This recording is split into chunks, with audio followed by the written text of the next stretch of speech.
కాగిన all India service అధికారుల గుండెల్లో గుబులు పుడుతోంది. అలాంటి వారిపై చర్యలు తీసుకునే అంశాన్ని ప్రస్తుత సర్కారు పరిశీలిస్తోంది. ఎలాంటి యాక్షన్ తీసుకోవాలని సూచించే బాధ్యతను ఓ అధికారికి అప్పగించారనే టాక్ ఉంది. అప్పటి ముఖ్యమంత్రి జగన్కు వేర భక్తులుగా పనిచేసిన కొందరు అధికారుల లాబీయింగ్పై కొత్త ప్రభుత్వానికి ఆధారాలు లభించాయి. అలాంటి వారిపై సమగ్ర విచారణకు ఆదేశించే అవకాశం ఉందని భావిస్తున్నారు. ఇంతకీ ఎవరా అధికారులు? వారు చేసిన లాబీయింగ్ ఏంటి? ఫ్యాన్ పార్టీ పాలనలో పైరవీలు చేసుకుని చెలరేగిపోయిన అధికారులపై ఇన్సైడ్ స్టోరీ.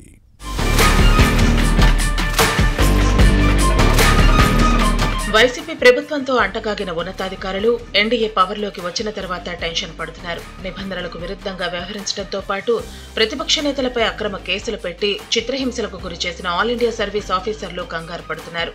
అక్రమార్కులపై చర్యలు తప్పవని ప్రస్తుత సర్కార్ సంకేతాలు ఇవ్వడంతో వీరి గుండెల్లో గుబులు పుడుతోంది. ఇలాంటి వారి విషయంలో ముఖ్యమంత్రి చంద్రబాబు కూడా జాగ్రత్త పడుతున్నారు. తనకు ఇబ్బంది లేకుండా చూసుకునే ప్రయత్నంలో ఉన్నారు. వ్యవస్థలను భ్రష్టు పట్టించిన అధికారులను దూరంగా పెట్టాలని భావిస్తున్నారు. గత ప్రభుత్వంలో మచ్చపడ్డ కొందరు అధికారులు తనను మచ్చగా చేసుకునేందుకు ప్రయత్నిస్తున్న వారిని దూరంగా పెడుతున్నారు ముఖ్యమంత్రి చంద్రబాబు నాయుడు.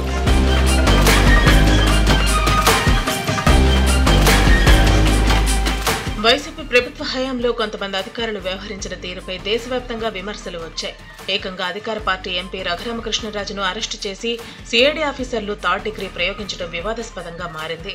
కోర్టు ఆదేశాలతో సికింద్రాబాద్ ఆర్మీ ఆసుపత్రికి తరలించడంతో అక్కడ చికిత్స చేయించుకున్నారు. ఆ తర్వాత సుప్రీంకోర్టుకు వెళ్లి బెయిల్ తెచ్చుకున్నారు.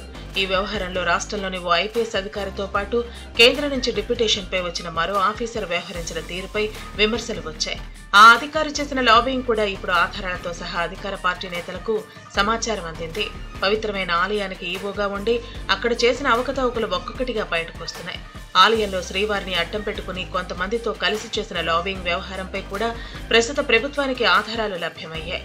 అప్పటి సర్కార్లోని కొందరు పెద్దలతో పాటు కేసుల్లో ఇరుక్కున్న ఎంపీలు, అధికార పార్టీకి చెందిన ఇతర నేతలకు కూడా ఆ అధికారి చేసిన పైరవీలు ఇప్పుడు చర్చనీయాంశంగా మారాయి. వైసీపీ నేతలకు రాజమార్గాల ద్వారా దర్శనాలు చేయించారనే విమర్శలు ఉన్నాయి. ప్రతిపక్ష ఎంపీలు, ఎమ్మెల్యేలను అసలు పట్టించుకోలేదని ఫిర్యాదులు వెల్లువెత్తాయి. ఆ అధికారి తీసుకున్న నిర్ణయాలు వివాదాస్పదమయ్యాయి. ఈయన వ్యవహారంపై ప్రభుత్వానికి అందిన సమాచారంతో బదిలీ చేసి మరో అధికారిని నియమించింది ప్రభుత్వం.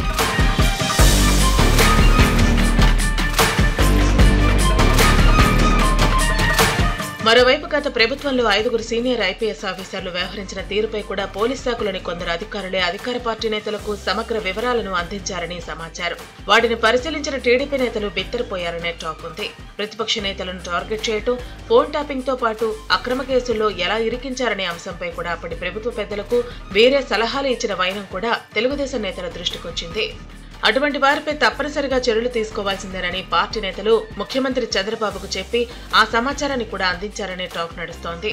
దీన్ని పరిశీలించిన సీఎం అలాంటి వారిపై ఎటువంటి చర్యలు తీసుకోవాలో వెంటనే తనకు సూచించాలని ఒక ఉన్నతాధికారికి బాధ్యత అప్పగించినట్లు తెలిసింది. వైసీపీ పాలనలో ఇలా వ్యవహరించిన కొందరు ఆఫీసర్లు మొత్తం వ్యవస్థను భ్రష్టు పట్టించారనే విమర్శలు ఉన్నాయి.